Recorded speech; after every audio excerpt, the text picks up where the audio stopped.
Among German soldiers in World War II, there was an unwritten rule of survival.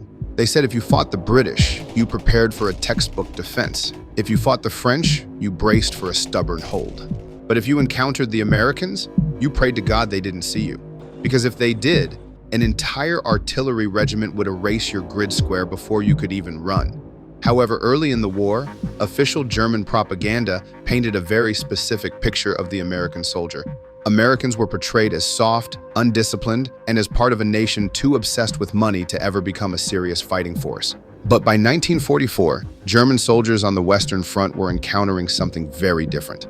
In letters, reports, and memoirs, many described the overwhelming firepower, air support, and industrial strength of the United States military, an enemy that did not match the early propaganda at all.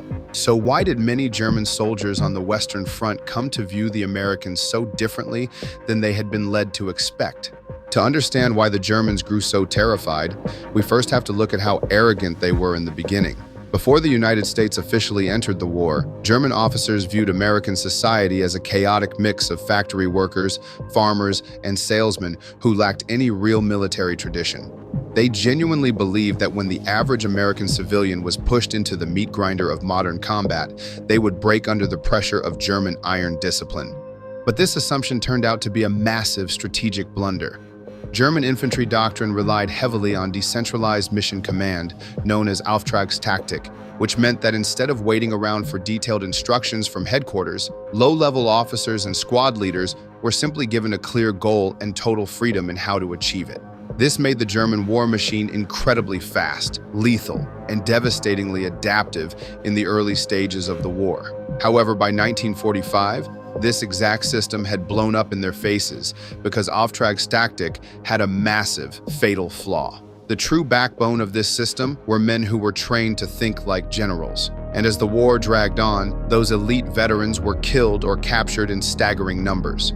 To replace them, Germany began desperately conscripting teenagers, factory workers, and poorly trained militia who lacked the deep training required to make Auftragstaktik work, causing German units to lose momentum and become paralyzed when their leaders were killed. Meanwhile, the United States took a completely opposite approach because they understood they were building an army out of raw, drafted citizen soldiers. America didn't have a massive standing army of professional killers. They had to turn millions of regular farmers, clerks, and factory workers into a fighting force almost overnight. Because of this, America didn't design a system that required tactical geniuses to function. They built their doctrine for the average guy, relying on standardized combat procedures, backed by an unstoppable industrial machine that provided an endless supply of fuel, ammunition, and mechanized transport. This brings us to America's real secret weapon that leveled the playing field against German tactical skill: the terrifying ability to instantly mass firepower. While German artillery control was bureaucratic and rigid, the U.S. Army pushed radios down to the lowest possible levels. Any regular squad leader could act as a forward observer, and if they ran into trouble, they didn't need their infantry to be tactical masterminds. They just radioed a fire direction center, and within minutes, a massive coordinated barrage of devastating artillery would rain down on the enemy. To German soldiers, this became the nightmare of fighting America. Not a small group of elite warriors, but an entire industrial machine that could keep throwing overwhelming firepower at them. This industrial machine is what also allowed American generals to experiment with greater tactical freedom. Top generals like George S. Patton actually pushed hard for his guys to be more loose and creative, famously saying, "Never tell people how to do things. Tell them what to do, and they will surprise you with their ingenuity." While Patton's philosophy sounded exactly like German Auftragstaktik, it had a massive advantage. If an American unit's creative plan failed, they had an endless supply of artillery and armor to bail them out. This totally broke late-war German planning. Germans could pick off American officers all day long, but they couldn't kill a system that combined individual initiative with unstoppable industrial power, especially when their own system was already collapsing from material shortages and shattered logistics. While American flexibility in the field could occasionally be chaotic for the Germans, the absolute #1 fear of the German soldier was far more terrifying: American artillery. The Americans revolutionized this lethality using an industrial system called time on target, a tactic first pioneered by the British. This time on target artillery system was heavily masked by Allied forces including those under General Omar Bradley, commander of the 12th Army Group. Bradley was a deeply analytical commander who believed in using overwhelming machine power to save American lives, famously demanding that his forces use steel instead of flesh, and instructing artillery units to mass their fire with absolute mathematical precision to flatten enemy positions before the infantry ever advanced.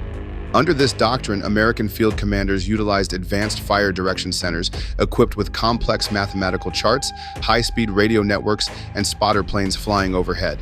When a target was identified, operators calculated the exact distance from multiple artillery batteries scattered miles away from each other. They then coordinated the firing commands down to the exact second. The guns furthest from the target fired first, while the guns closest to the target waited. This meant every shell, regardless of distance or trajectory, arrived on the enemy's position simultaneously. For the German infantry on the receiving end, this resulted in pure psychological horror. There was no warning whistle and no time to react or scramble into a bunker. Veterans who had survived years of combat in Russia wrote that Soviet barrages could be endured if you found a deep enough hole, but American artillery simply meant instantaneous death for anyone who wasn't already living underground. It completely shattered the nervous systems of entire divisions before they even saw an American face.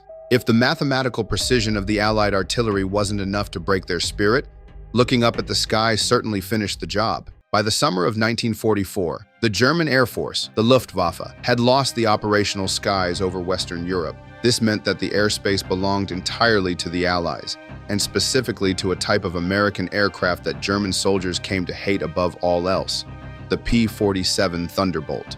The Germans colloquially called these terrifying, low-flying planes the Jabo, short for Jag Bomber, meaning fighter bomber. This devastating aerial umbrella was orchestrated by Lieutenant General Elwood Pete Quesada, the brilliant head of the 9th Tactical Air Command. Quesada completely revolutionized air-to-ground warfare. He famously ordered VHF radio sets to be installed directly inside the lead American tanks, placing Air Corps officers right on the front lines to ride alongside armored commanders. This allowed these specialized forward controllers to talk directly to P-47 pilots circling overhead, instantly directing devastating airstrikes precisely where the ground troops needed them. Quesada demanded unrelenting aggression from his pilots, ordering them to treat the entire European road network as a free fire zone during daylight hours. For the average German soldier, daylight became an absolute enemy. Any tactical movement along a European road during the afternoon was essentially a suicide mission. If a single German truck, a staff car, or even a small column of infantry stepped out from under the protective cover of the trees, Quesada's fighter bombers would descend upon them within minutes. These rugged American planes did not just drop heavy bombs. They were armed with 8 devastating 50-caliber machine guns that could rip through armor and obliterate transport columns with ease. Evidence of the constant threat posed by Allied fighter bombers can be found in a letter written by a German soldier named Hans Kellermann on the 2nd of August 1944, describing the near-total Allied control of the skies and the danger of any daytime movement. He wrote, "Dear Mom, dear Dad, I am well, only little sleep, because at night we are on the move, and during the day you have to crawl, because otherwise you will be the victim of the planes that are here without a break. They even bomb the smallest paths, and with their onboard weapons, they shoot at everything that moves." This total Allied air supremacy forced the entire German army to operate like nocturnal animals. They were forced to do all of their marching, resupplying, and tactical maneuvering in the pitch black of night. This constant state of hiding caused massive psychological exhaustion because the soldiers knew that the moment the sun came up, they were completely paralyzed. Even the highest-ranking German commanders were not safe from this aerial terror. Field Marshal Erwin Rommel himself was severely injured when an Allied fighter bomber swooped low to strafe his staff car in France. When ordinary infantrymen saw that even their legendary generals could not protect themselves from the Allied pilots, any remaining hope of winning the war quickly vanished. The Germans realized they were trapped in a two-dimensional war, while the Allies dominated the third. The fourth reason for this secret terror was a deep psychological crushing caused by American logistics. German wartime propaganda loved to showcase their advanced Tiger and Panther tanks, creating the illusion of a fully modernized army. But the reality on the ground was that nearly 80% of the German military overall, especially on the Eastern Front, still relied on horse-drawn wagons to move food, ammunition, and medicine. The Americans, by contrast, arrived in Western Europe with a completely mechanized war machine, backed by the highest command. General Dwight D. Eisenhower, the Supreme Allied Commander, looked at the entire conflict not just as a series of tactical battles, but as a massive war of factories. Eisenhower ordered his logistical networks to build unprecedented supply systems like the famous Red Ball Express truck convoy, and demanded that frontline American troops be the best fed, best equipped, and most heavily supplied soldiers in human history. Because of this focus on material supremacy, the Americans had a seemingly infinite supply of fuel, thousands of transport trucks, and ammunition dumps that never ran dry. If a single sniper fired from a village house, the Americans wouldn't risk their infantry. They would routinely use their overwhelming doctrine of fire superiority, calling in heavy artillery or tank destroyers to level the entire building. This stark contrast in material wealth completely destroyed the morale of the German defenders. German prisoners frequently reported that their spirits broke not when they were captured, but when they saw what the average American soldier was eating. While German troops were freezing in muddy trenches, surviving on meager rations of stale bread and filler-heavy sausages, American soldiers had access to packaged field rations, complete with premium chocolate bars, instant coffee, and luxury cigarettes.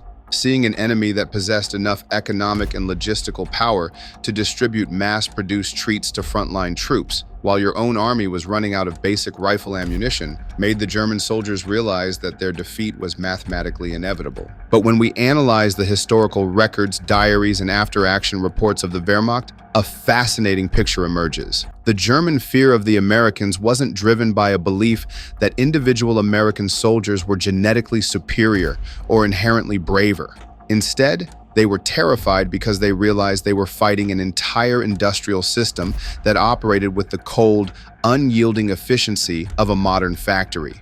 The combination of decentralized small unit flexibility unleashed by strong leaders, devastatingly precise artillery, terrifying air supremacy, and the overwhelming flood of supplies turned the American army into a relentless machine. The Germans weren't just fighting a military, they were fighting the entire economic output of the modern world, and that was something no amount of iron discipline could ever defeat.